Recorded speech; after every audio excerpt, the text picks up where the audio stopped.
Hello നമസ്കാരം. നടനതടഥൈ ചാനലിലേക്ക് എല്ലാവർക്കും സ്വാഗതം. ഇന്ന് നമ്മൾ സംസാരിക്കാൻ പോകുന്നത് ഒരു പ്രത്യേക സിനിമയെക്കുറിച്ചാണ്. പേര് ലൗലി ലോവലി. പേർ കേൾക്കുമ്പോൾ ഒരു റൊമാന്റിക് ഫീൽ ഒക്കെ വരും. പക്ഷേ സംഭവം അങ്ങനെയല്ല. ഒരു ഈച്ചയും മനുഷ്യനും തമ്മിലുള്ള സൗഹൃദത്തിന്റെ കഥയാണ്. അതും 3 ഥയിൽ. ഈ സിനിമയെ നമുക്കൊന്ന് തമാശയായി റോസ്റ്റ് ചെയ്താലോ? ആരെയും വേദനിപ്പിക്കാനല്ല, വെറും തമാശയ്ക്ക് വേണ്ടി മാത്രം. ലൗലി റിലീസ് ചെയ്തത് 2025 മെയ് 16-നാണ്. സംവിധാനം ചെയ്തിരിക്കുന്നത് ദിലീഷ് കരുണാകരൻ. മാത്യു തോമസാണ് നായകൻ ബോണി എന്ന കഥാപാത്രത്തെ അവതരിപ്പിക്കുന്നത്. കഥ കേൾക്കുമ്പോൾ തന്നെ ഒരു ചിരി വരും. നായകൻ ബോണിക്ക് കാനഡയിൽ പോകണം. അതിനുവേണ്ടി ഒരു സർക്കാർ ജോലിക്ക് കയറുന്നു.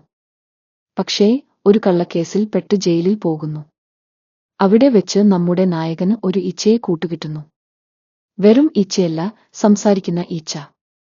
ബോണി ആ ഈച്ചയ്ക്ക് ലൗലി എന്ന് പേരിടുന്നു. ജയിലിൽ നിന്ന് ഇറങ്ങിയപ്പോൾ ബോണിക്ക് ലൗലിയെ മിസ് ചെയ്യുന്നു.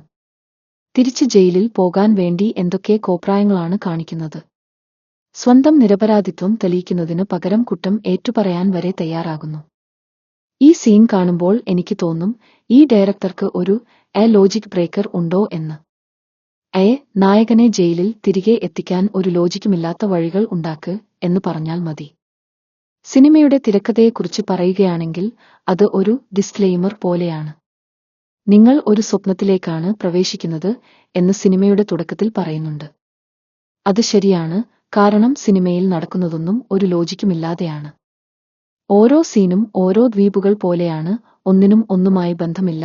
നായകൻ ഒരു നിമിഷം ഈച്ചയെ കണ്ടിരിക്കുന്നു, അടുത്ത നിമിഷം ഈച്ചയില്ലെങ്കിൽ ജീവിതം ഇല്ല എന്ന് പറഞ്ഞു കരയുന്നു. ഈ മാറ്റം എവിടെ നിന്ന് വന്നു എന്ന് ചോദിച്ചാൽ, അതൊക്കെ സ്വപ്നമല്ലേ, ചോദ്യം ചെയ്യരുത് എന്ന് പറയും.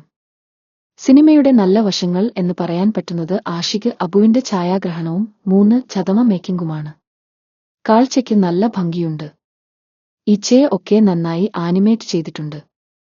പക്ഷേ ഈ വിഷ്വൽസ് ഒക്കെ എന്തിനാണെന്ന് ചോദിച്ചാൽ, നല്ലൊരു സ്ക്രിപ്റ്റ് ഇല്ലാത്തതുകൊണ്ട് കാഴ്ചയ്ക്ക് ഭംഗി കൂട്ടാൻ എന്ന് പറയേണ്ടി വരും. 3 എലമെന്റ് വലിയൊരു സംഭവമായിരുന്നില്ല എന്നും ചിലർ പറയുന്നു. മാത്യു തോമസ് നന്നായി ശ്രമിച്ചിട്ടുണ്ട്. പക്ഷേ സ്ക്രിപ്റ്റ് ഇല്ലാത്തതുകൊണ്ട് പാവം എന്തു ചെയ്യും. മറ്റ് അഭിനേതാക്കളൊക്കെ വരുന്നു, അഭിനയിക്കുന്നു, പെട്ടെന്ന് അപ്രത്യക്ഷരാകുന്നു. ഒരു ഫങ്ഷണൽ പെർഫോമൻസ് എന്ന് പറയാം. മെയ് 16-നാണ് സിനിമ റിലീസ് ചെയ്തത്. വേൾഡ് വൈഡ് കളക്ഷൻ വെറും 1.09 കോടി രൂപ മാത്രമാണ്. അതായത് ഒരു ബോക്സ് ഓഫീസ് ബോംബ് എന്ന് പറയാം. ഒരു സംസാരിക്കുന്ന ഈച്ചയെ വെച്ച് സിനിമയെടുത്തിട്ട് ഈച്ച പോലും തിയേറ്ററിൽ കയറിയില്ല എന്ന് തോന്നുന്നു.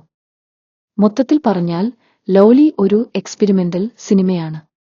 പക്ഷേ ആ എക്സ്പെരിമെന്റ് അല്പം പാളിപ്പോയി എന്ന് പറയാം. നല്ല വിഷ്വൽസും ഒരു തമാശ നിറഞ്ഞ ആശയവും ഉണ്ടെങ്കിലും തിരക്കഥയുടെ പോരായ്മകൾ സിനിമയെ താഴേക്ക് വലിച്ചു. ഒരു തവണ കണ്ടിരിക്കാം, പക്ഷേ വലിയ പ്രതീക്ഷകളൊന്നും വെക്കരുത്. ഒരു ഈച്ചക്കഥ ഇത്രയും വലിച്ചു നീട്ടണോ എന്ന് തോന്നിപ്പോകും. ലൗലി സിനിമയെക്കുറിച്ച് നിങ്ങളുടെ അഭിപ്രായങ്ങൾ എന്തൊക്കെയാണ്? നിങ്ങൾ ചിത്രം കണ്ടോ? ഇഷ്ടപ്പെട്ടോ ഇല്ലയോ? നിങ്ങൾ കണ്ടിട്ടുള്ള ഏറ്റവും വിചിത്രമായ സിനിമ ഏതാണ്? കമന്റ് ബോക്സിൽ അറിയിക്കുക. ഈ വീഡിയോ ഇഷ്ടമായെങ്കിൽ ലൈക്ക് ചെയ്യുക, നിങ്ങളുടെ കൂട്ടുകാരുമായി ഷെയർ ചെയ്യുക.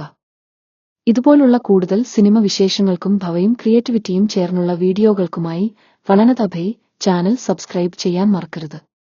ബെൽ ഐക്കൺ കൂടി അമർത്തുക, അപ്പോൾ പുതിയ വീഡിയോകൾ വരുമ്പോൾ നിങ്ങൾക്ക് നോട്ടിഫിക്കേഷൻ ലഭിക്കും. അടുത്ത വീഡിയോയിൽ കാണാം. അതുവരെ ബൈ.